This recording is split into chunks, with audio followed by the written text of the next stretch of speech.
And a 1 and a 2 and a skiddly diddly do.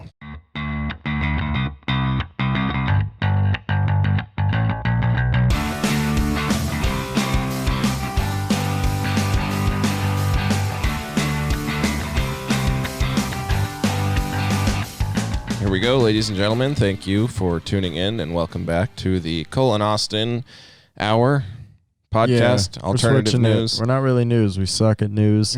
We're not Newswatch. We're not college. Shout out to Newswatch, though. You taught us a lot in college over at Central. Great program. But we are not news, and we're just kind of two dudes slinging it. And so it's going to be the Cole and Austin Hour. Final pick, I hope. We can't find anything catchy because we Mom. We don't suck. Well, we don't suck, but we're good. Mom said colonoscopy podcast, like what? Like colonoscopy.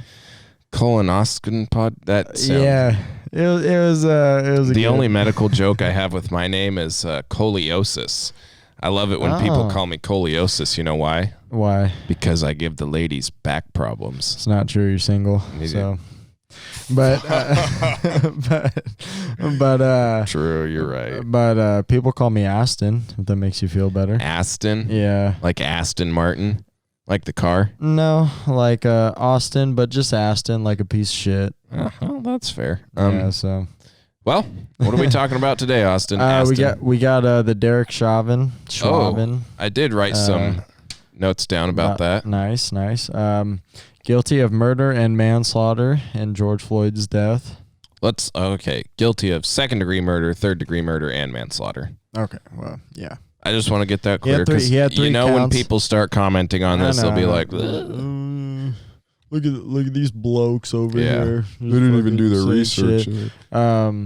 Maximum up to 40 years. So, like all told, or just for one of the sentences? All told. Well, for the second-degree one.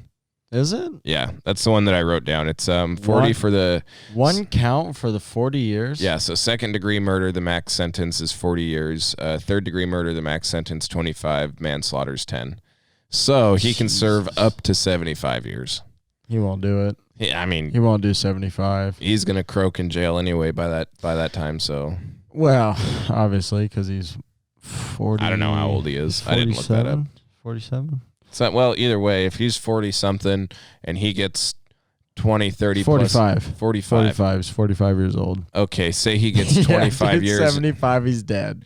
I mean, yeah, I don't see it lasting that long in jail. No. Well, he's got a special... I mean, he's going to be in a special unit or whatever it's called for all the other police officers, that haven't been convicted. Killed people. Actually, it's funny you say that. So... Out of the thousands of deadly police shootings in the U.S. since 2005, fewer than 140 officers have been charged with murder or manslaughter. So you got 140 out of thousands that have been charged with murder or manslaughter. All right. And then fewer than only 7 have been convicted of murder. Where are you reading this on? This is AP News. AP News. Okay, so it's not like just some bullshit article. No. Not entirely. Yeah, you never know, but... nowadays, you can never be too sure. Well, it was according to data maintained by Phil Stinson, a criminologist at Bowling Green State University. All right. Never heard of them, but I'll go with it. Bowling Green State? No. Yeah, I don't know. We're from Washington. I don't know. It's probably something cool. Like a Florida. I don't know. Florida or like a Bowling Green State. Sounds like I got a bowl of green for you. You know. What'd you say? Bowling Green. Get it? Yeah. Later. We'll do that later. But yeah, no. My opinion on it is, it's well deserved. Oh yeah, it's I totally 100%. Agree. I think if the death penalty was around still, I think you would have had it. I think. Well, the death penalty is still a thing in some states. It's still around in certain states, but obviously in Minneapolis, it's not. I think you've got to be first-degree murder for that one, which is like premeditated. I don't know. I think that's the difference between second and first-degree murder. Is second-degree murder is like you so happen to kill someone in the situation. don't quote me on this, No, I feel it. And I believe first degree murder is like you had intentions premeditated to go kill that person on purpose. So I think that's where you get like I don't think he had intentions before when he woke up that morning, but I think he had intentions during. Like, hey, I'm halfway through this, might as well just put the nail in the coffin. Dude, that's pretty dark, man. 8.5 minutes or 8 minutes or something. 8:46. Yeah, 8:46, like of a dude, like a full grown man's knee on your neck, like crushing your windpipe. He had to be thinking about something during it. You know what I'm saying? He has to be thinking halfway through. He's like, this motherfucker's like almost dead. I might as well just end it. You know? And it's like, dude, that's some fucked up shit though. Like what? So how does average person on the average police officer on the job goes there and is like, I'm already here to kill someone. Might as well fucking do it. Yeah, dude, nuts, absolutely nuts. But I saw every time I turned on TV, it would always be like the trials of Derek Chauvin or something. Like, you know, I want to back up here for a second. When you've got a fucking guy on the ground and you've already got him in cuffs, just let him lay on the ground. What if you've already got him in cuffs? What's he gonna do? Try to get up and run away? Kick his feet? Well, it's common sense to most of us. I mean, like, you're supposed to be protecting. I know. I don't know what was going through Derek Chauvin's mind. I mean, when he was shit, they've got zip ties. If you got him on the ground, you got him cuffed, zip tie his legs together. Absolutely. I mean, people were gonna go up in arms about that, but at least he would still be alive. He wouldn't be fucking crushed windpipe, deader than a doornail, blah, blah, blah, you know? Right. Well, the problem is we don't know what Derek Chauvin was thinking during it, you know, so we don't. Exactly. You know, what if he woke up pissed off and he took it out on. I'm not saying it's okay at all. I'm just saying that, like. What if he did? Well, we just don't know what he was going through, and we don't know if a cop wakes up and they're like, yeah, I'm going to kill someone today or I'm going to shoot someone. Because I think most cops wake up and they're like, oh, shit, like, what's going to happen today? Like, I think they probably lead a generally very stressed life. Oh, like scared, stressed life. Outside of work, I could imagine after you've been on the force for so long and you've seen the things that you've seen and you've like dealt with the things you've dealt with, maybe been in a shooting or two or something, and like in a situation where, say, you had to draw your gun and maybe they didn't shoot at you, but you had to fire your pistol or something, like that's very stressful. That's mentally taxing. I could see after years and years and years of doing that, like every single day kind of waking up like, oh shit, what am I going to see today? What am I going to have to deal with? You saw the lady who shot Dante Wright. Mm-mm. The young black guy. She reached for her taser. Yeah. Or she thought she was reaching for her taser, and she reached for her gun and then shot her gun, thinking it was her taser. You're shitting me. No. Dude, she when did it was like last week, I think. You gotta be shitting me. No, yeah. April 11th. April 11th, yeah.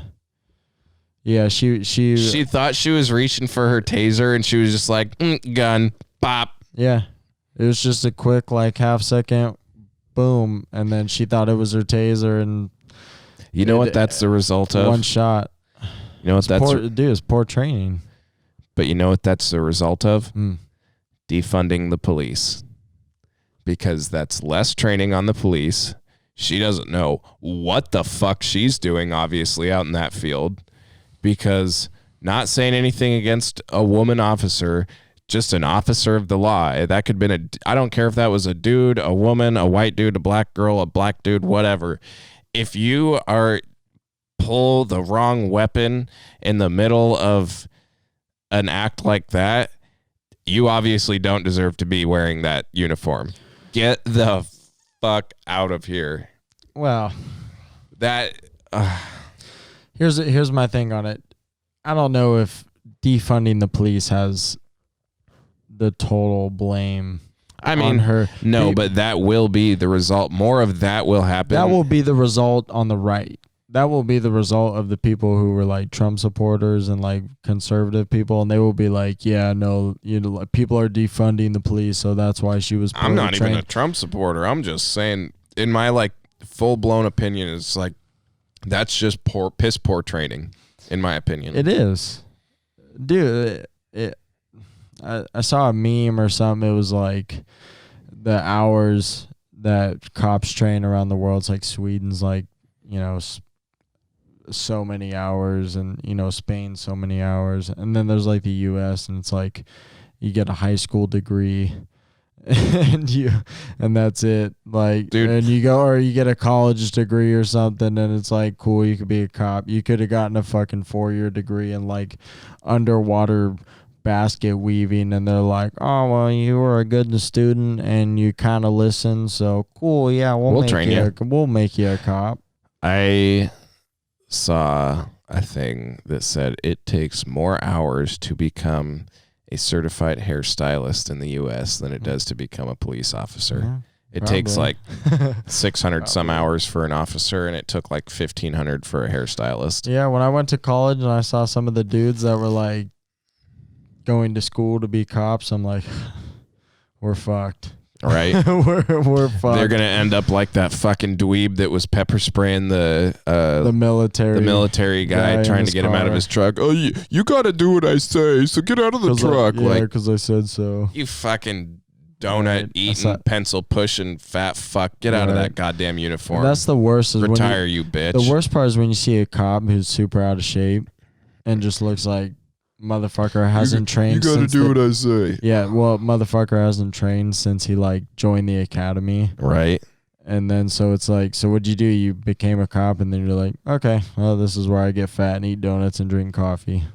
That's just the typical stereotypical, shit. But God, that drives me up a wall when it's just like exactly that. You got to do what I say. You're just a fucking fat, lazy cop that doesn't know how to do your job, obviously. Right. Okay, I'm reading that it was 9.5 for George Floyd. 9.5. Oh, was it? Minutes. I know it was, and several after he had no pulse. Oh, Jesus. So 2.5, 3 minutes in, he has no pulse. Now 7. God damn. He's dead. Yeah, that's brutal. That's the other thing that I don't understand in that situation is if you are gonna take that type of action to nail on someone like that, even if you're kneeling, say, in the middle of their back on their spine, you're obviously crushing their rib cage and their lungs and whatnot. At least check on them. At least every fucking 30 seconds. Lift your knee, make sure they're not dying. Like, you don't have to stand up, but at least lift the pressure to the point where someone can reach over, check, hey, you doing okay? Yeah, he's fine. Okay. Just stay there. Don't fucking move. Yeah, but that's what I don't understand. We're sitting here on chairs and on microphones thinking about that with calm intentions and calm minds. We're not in the middle of that situation. Why the fuck would we do that, Dude's probably a piece of shit. Like, I had an argument with a friend, and he was like, do you support what happened? I'm like, Black Lives Matter. I'm like, here's the thing. I don't support looting and destroying stuff, you know what I'm saying, because a person died. I have strong opinions on this, but continue. Which is fine, yeah. But, like, if you want to go socially protest, I'm all about it. You know what I'm saying? But if you burn a building, why are you building a burn? Why are you burning? Here's what I think on that. Yeah. So there's a fine, distinct line between protesters and rioters. There is like totally two opposite things, because I believe there's a large group of people that are protesters that are willing to go to somewhere peacefully and share their views in a manner that's like non-aggressive, and they just want to make their movement and do what they want to do. But then that's the 98% of people. Then you got the 5 to 3 to whatever percent of people that come in, and those are the rioters that then go in and bust buildings and fucking burn shit and blow cars up and blah blah blah and loot and whatever you call it. And that's what gets the media attention. That's the one that draws everything. Oh, 100%. And that's literally like the bad fish that taints the whole barrel kind of thing. Oh, absolutely. You know what I'm saying? So like that's where I don't think any of the protesters even wanted the rioters to be rioting. So that's why, and I think that's where people kind of misconstrue the whole like Black Lives Matter thing hand in hand with the rioting and whatnot. I don't think the Black Lives Matter was necessarily supporting the riot. With, the rioters. I think that the rioters were able to go under the guise of like, hey, look at all this Black Lives Matter shit going on. Let's go fuck shit up. Because think about it. That fucking Paul brother, I don't remember, Jake Paul, got in massive fucking trouble for going and looting up that mall down in California. He ain't fucking black. Yeah. He ain't. I don't know what he's doing to support the Black Lives Matter, but he sure as shit ain't black. And he's still making millions. Yeah, on he's YouTube. Making millions, and he's going and looting places up and whatnot. That's true. That's fair. Yeah. So like that's the way I look at it. Is I don't necessarily correlate the Black Lives Matter and the rioting and the looting all together, and that's something that I had to explain to my grandpa too, because he was definitely from a different generation, mind you. And he's I had the same issue. Yeah, when all this shit went down and happened last year, he was like, well, fuck that. What the fuck is wrong with these people? And I'm like, hey, listen here, Grandpa. You got to understand, there's protesters and there's rioters. And I went through this whole explanation with him as well. And he came around, and even his 80-something-year-old self was like, okay, I understand. You're like, there's two sides of this coin here. It's not just a bunch of black people are angry and so they're blowing shit up. I think that's where our generations are different. Oh, for sure. The older generations are like, no, there's only one side of the coin.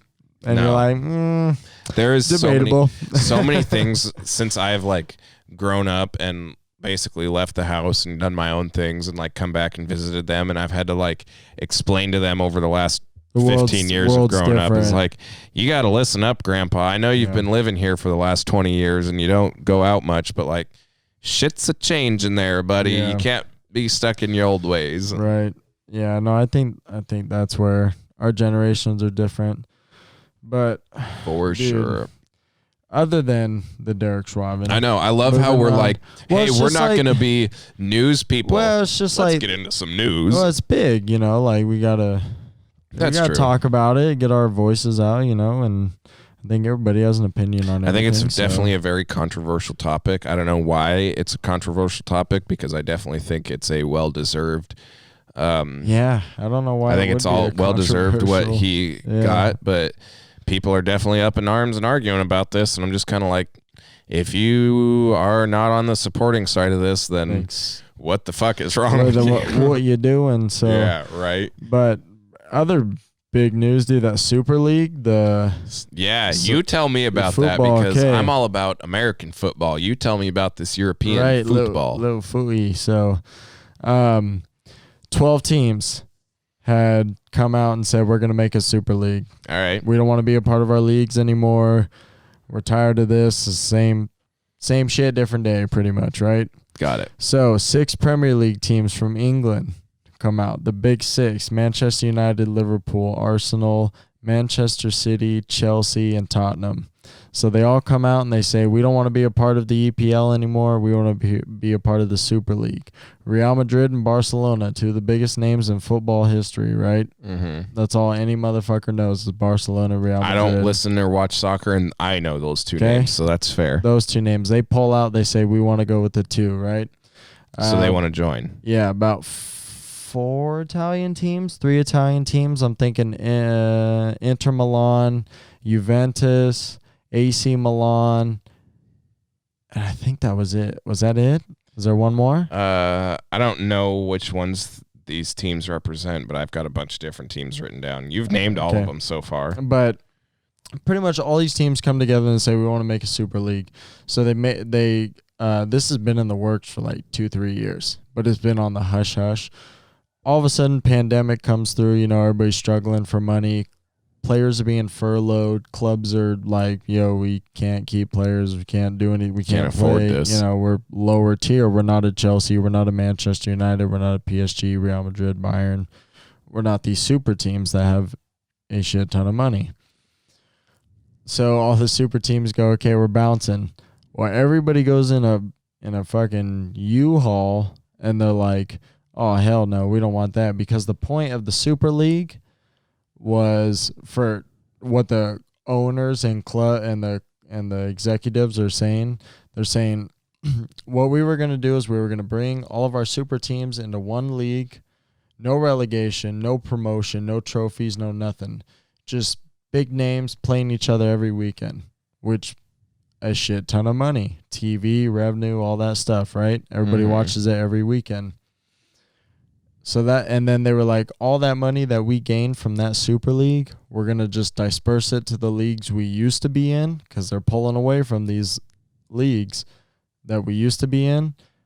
And that's what we're going to do. We're just going to keep a share, which is a fat share, and then we're just going to disperse it out to everybody. So basically, as a non-soccer fan that's just barely understanding this is what my perception is.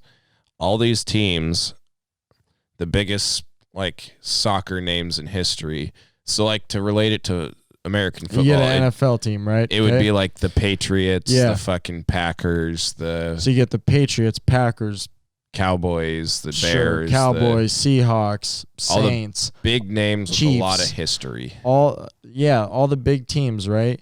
And then you just take them all away from the NFL, and you're like, we're gonna make a super NFL, pretty much. And just every weekend, it's And just just crazy good. every games. weekend, it's like a Super Bowl matchup, That'd be insane. right? So everybody thinks it's insane.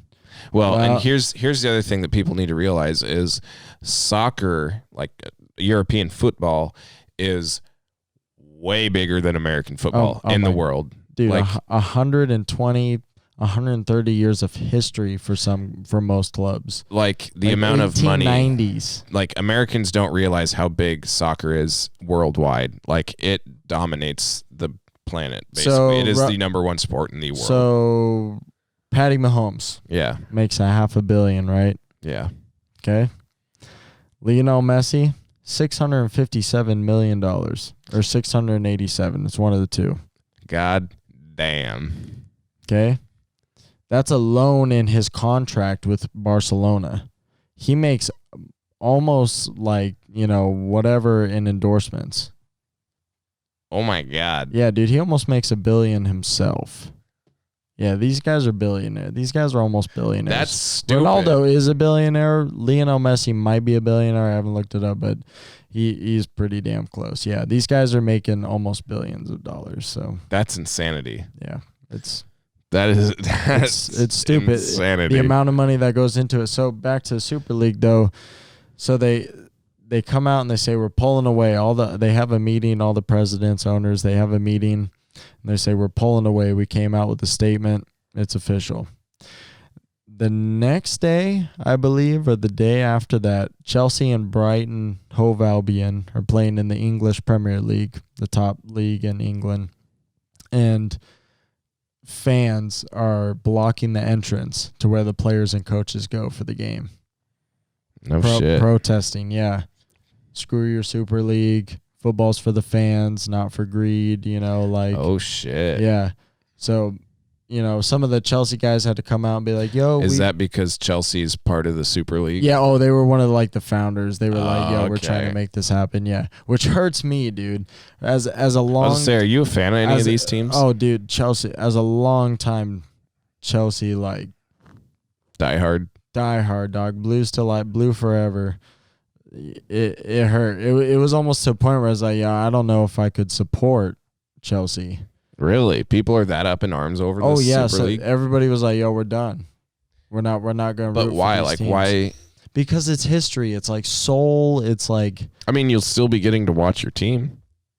Yeah, but it's like for 24 years or whatever, 15 years, 20 years, I've woken up every weekend and I watch Chelsea. In the Premier League, sometimes they win against big clubs like Manchester City, Manchester United, but then sometimes they lose to clubs like Norwich or Southampton. Like, are those dog shit? Yeah, like Jets or Giants in American football. You know, like those teams, you never know what's going to happen. Like Chelsea could be running 5 games in a row, you know, and they'll be like on a hot streak. And then all of a sudden you're like, okay, I'm going to wake up at 6 a.m.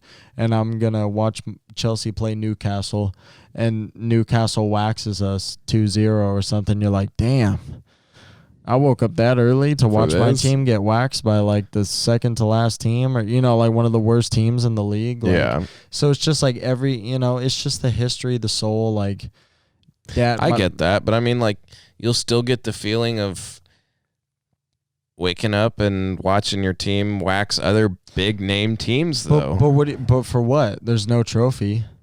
There's no promotion. There's no relegation. So they're not doing any like playoff system, no championship at all. Your team's at the end of literally just going to be in this league because they have a shit ton of money and because of their club's history. Okay. So you see what I'm saying? Like, that's why people were like, this is dumb. I was going to get to that point eventually. I was going to say, because I was thinking about, like, okay, it would be really, really interesting, say, watching, like, the Packers and the Patriots, or, like, the Chiefs and the Patriots go neck and neck every single weekend or something. But after, like, a month of watching that 4 or 5 games in a row. Like, fuck, bro, I kind of want to watch them wax the Jets like 67-4. Yeah, I kind of want to watch like let's watch that. Jacksonville and the Jets on Monday Night Football have a shitty game just so I can stand here and play some pool and not really watch it in the background. Like, exactly. I just want entertainment football. I don't want background noise. Yeah. Yeah. No, it's yeah, it wasn't favored by fans. Pops and I had discussed it because Pops was like, damn. Like, is he a big soccer fan? Big guy. They're from England. So, like, Dad lived in England for a little bit, lived in Scotland for a little bit, but grew up an Ipswich fan. Okay. So they're League 2 right now in England. Uncle Sean loved him pretty much.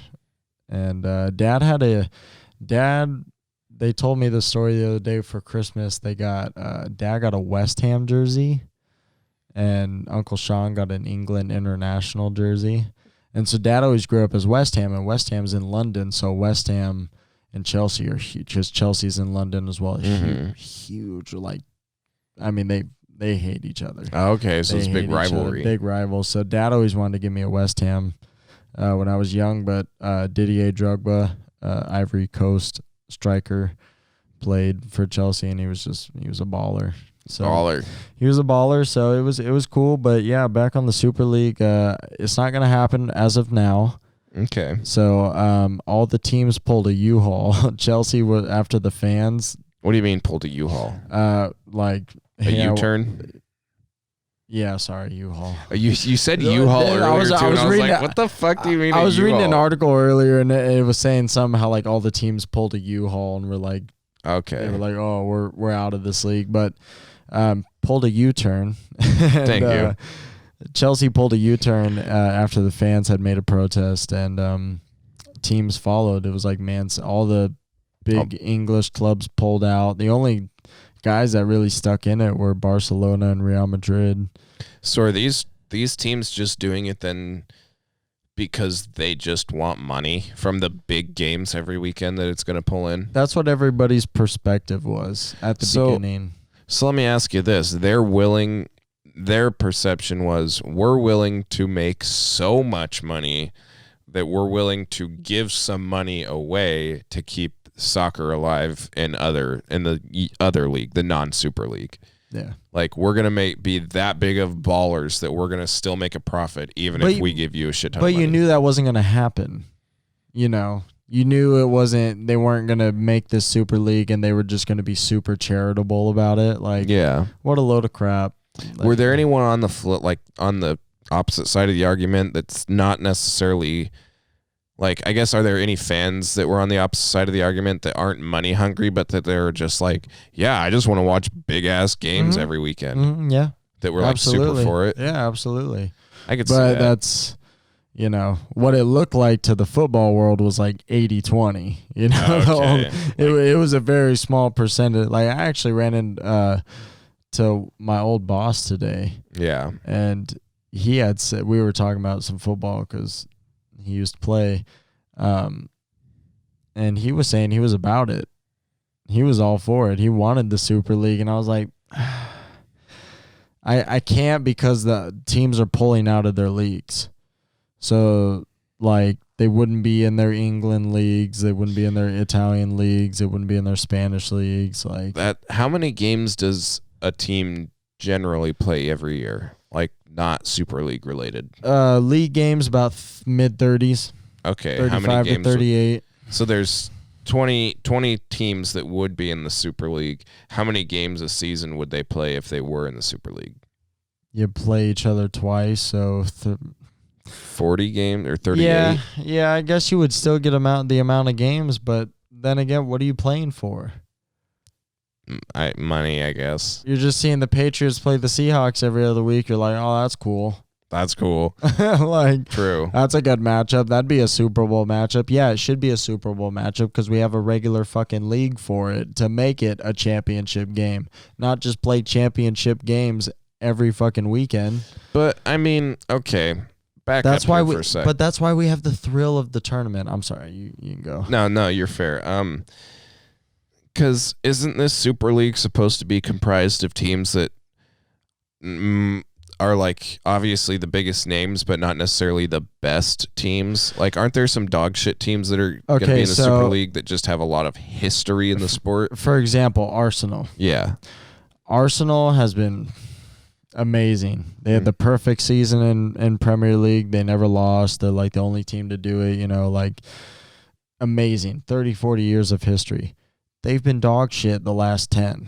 Oh, okay. So that was a while They've ago. been mid like last time they were good was probably mid-2000s, late mid-2000s. Okay. Like later 2000s. Okay. And so ever since then, they've been shit. Like, everybody makes fun of them every weekend. Everybody knows it's either a win or a draw against them. Like, so they're just kind of like the washed-up seeming team. Yeah, but then they go play, like, Europa League, and they play against other shitty clubs from, like, in Europe, and they win. And everybody's like, yeah, I still love Arsenal because Arsenal's amazing, and Arsenal is Arsenal. And it's like...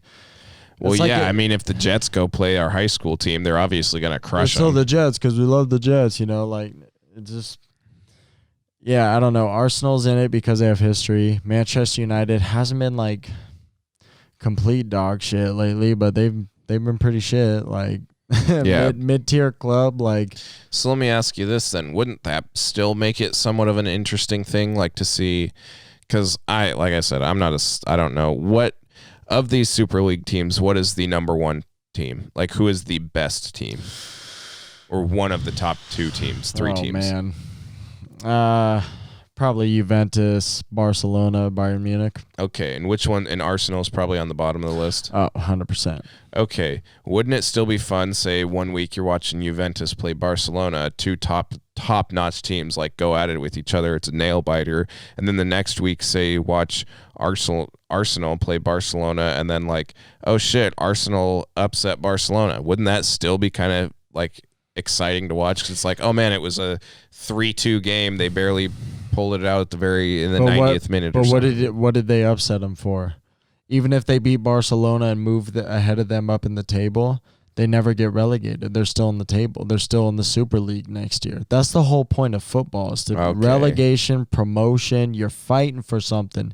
You have to serve the consequences for losing, and you get to celebrate for winning. Okay. Like, that's the whole point of it. And everybody's trying to make it like, well, let's just like make money and kind of just play. It's like, no, like, yes, we enjoy watching players play and everything, but it's like the feeling of Champions League to football fans is like, dude, Chelsea, I can see it in your face. Like, dude, Chelsea's in the semifinals, so like every day at work, I'm just like, oh man, like fucking a day closer, right? Like, we haven't been this close since we won it in 2012, so it's like, it's just it's exciting, It's just the thrill of like, and like for being dog shit like Chelsea for 5 years in the Champions League and not even making it some years, it's for a fan, it's like.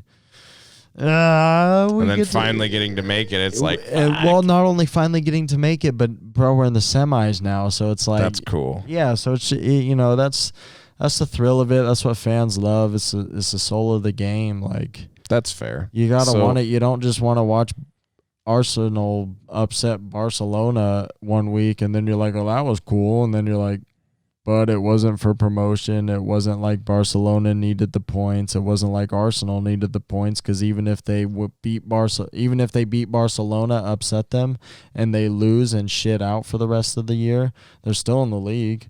But that one cool moment, though, that was dope, though, right? That they beat Barcelona and upset them. I guess that's fair. I totally see your argument here. It's just, there's arguments for both sides, but as a footy fan, it's.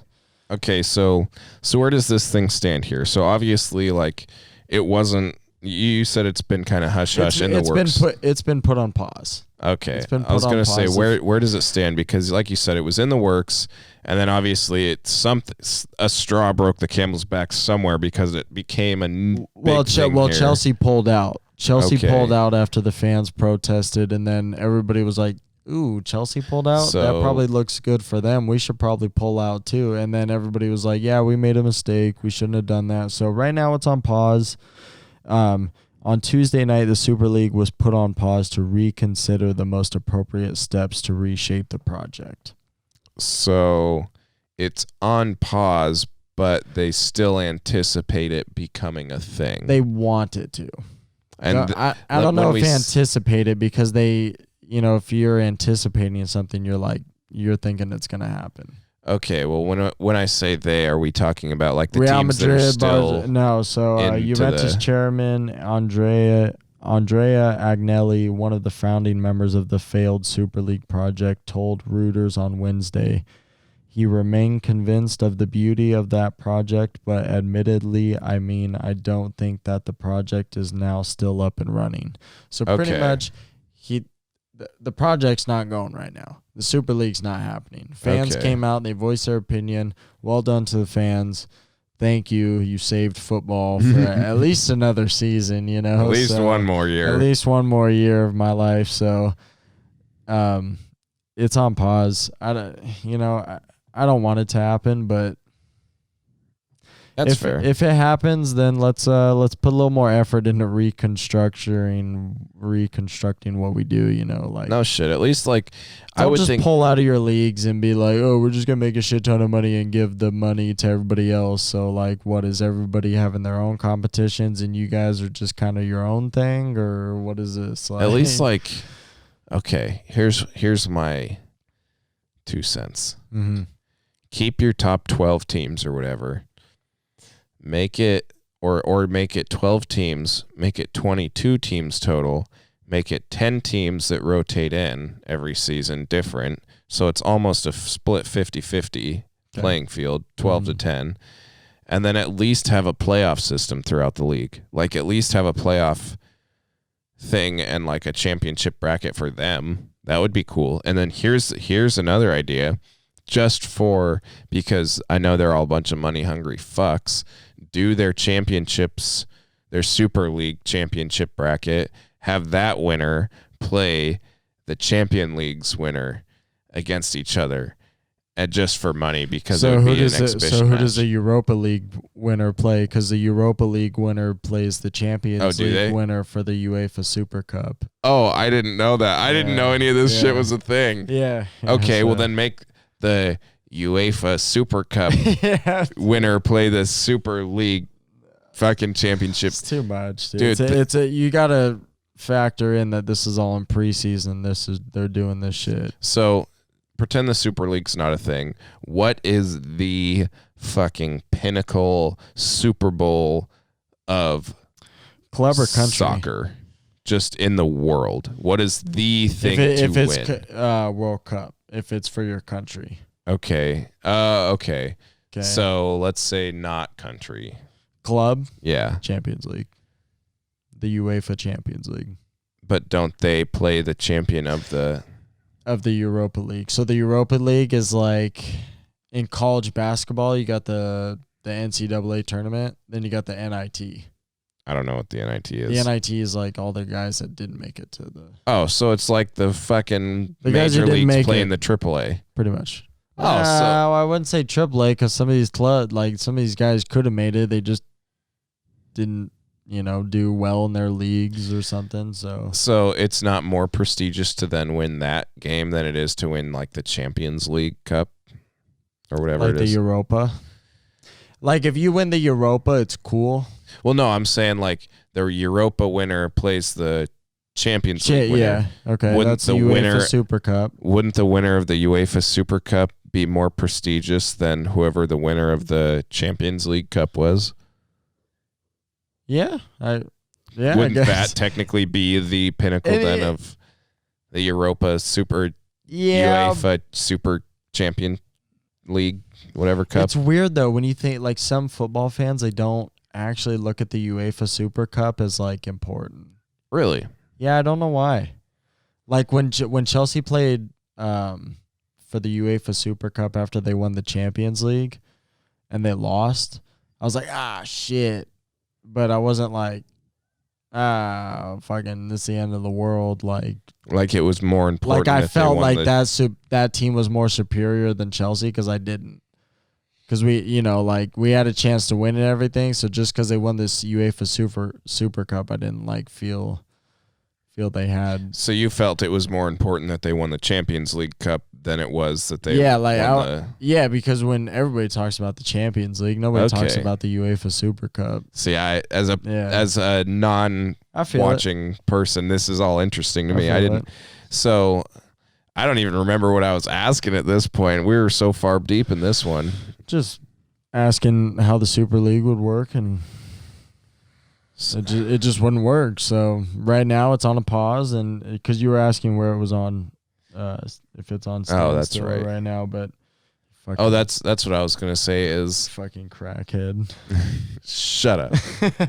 Wouldn't it be great then to see like the winner of the Champions League or the Super Cup, the Europa Super Cup, play the winner of the Super League Championship if they were to have like a playoff system, if the 10 teams that I was talking about rotating in, blah, blah, blah. Like, wouldn't that be pretty fucking cool? Or like the winner, like say fuck the Super Cup, make this the new Super Cup. Because fuck the Europa. Well, I guess they would probably be like, what the fuck, guys? It all boils down to the smaller clubs and being like, what the fuck? What about us? Here's what we do. We make a soccer field that's got 3 goals in it. It's 3-angled. And all 3 teams play each other at the same time. Shut the fuck up. Jesus Christ. Do you remember playing 4-corner soccer in high school? We'd be in the gym and I'd be like trying super hard and I'd like save a ball and I'd be like, Be like, fuck out the best goalie. Right. And then I'm like, it's PE. And then another one zings past you and you're like, fuck. Right. Because, dude, we always play with 2 balls. I'm like, what are we doing? Well, not only that, they weren't even soccer balls. They were dodge balls that we were kicking around, for God's sake. They were like painted like soccer balls. They like fucking scribbled on them. Yes. Oh my God. That was so much fun. I'll never remember. There was I won't name names, but there was a kid in our class that wasn't nice to this one girl because she was just kind of a bitchy girl. And she was standing there one day and she's like, I don't want to play 4-corner soccer, so I'm just going to stand here. And she basically just stood there and didn't do anything. So he got the ball, and I think he didn't even give a fuck. Like, the ball came at him, and he just caught it and, like, set it down and just took, like, 3 steps back and just fucking kicked it as hard as he could at her. And she wasn't really paying attention, and she turned, and it went right fucking at her, like, chest level. It wasn't going to hit her in the head, but it went right at her, and she was turned, and it hit her, and she was like, oh, my God, what the fuck did you do that for? And I was like, this kid's an asshole. High school kids are assholes. Like, why did we do shit like that in high school? Because we don't care. I guess, but like, what in our brain goes like, this girl just isn't feeling it today. I should be an asshole and kick this ball as hard as I can at her. What the fuck, man? It's like when people are like, oh, when they're mean to you, they like you. Oh, yeah, no. This girl, I don't think this guy liked this girl. I'll just put it that way. Well, she wasn't one much to like. You'll have to tell me then. After I'll drop some names after the episode. Good man. Trust me. Well, I think we had some good stuff. Talked about Derek Chauvin. Derek Dickhead. Derek Dickhead.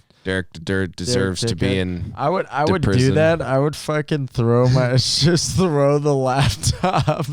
That should be like your thing. You just throw the paper. You're like, this is great. So I was at home doing some notes for the podcast, and I couldn't find a piece of paper. So I was looking around, and I found my Les Schwab tire quote for getting new tires. Yeah. What are we looking at? What'd you slap on the old Kia? Oh no, this is for a mountain balance of a different. Oh, this is when I got a new tire, I think. $307 for a used passenger tire, a dismount and a mount, a wheel spin and balance, and a tire pressure monitoring system rebuild kit per tire. What the fuck even is that? Price each $6.99. Amount 27. 4 of them. What in the fuck? I don't know. Man, either way, it cost me $40 for used tires. Ooh, those are shitty. No wonder my car slides all over the place. I need some new fucking tires, man. Like you said, fucking get out of here. Shove that shit out. You guys have a great weekend, great week of work, and we'll see you on the next episode. We outie. We outie.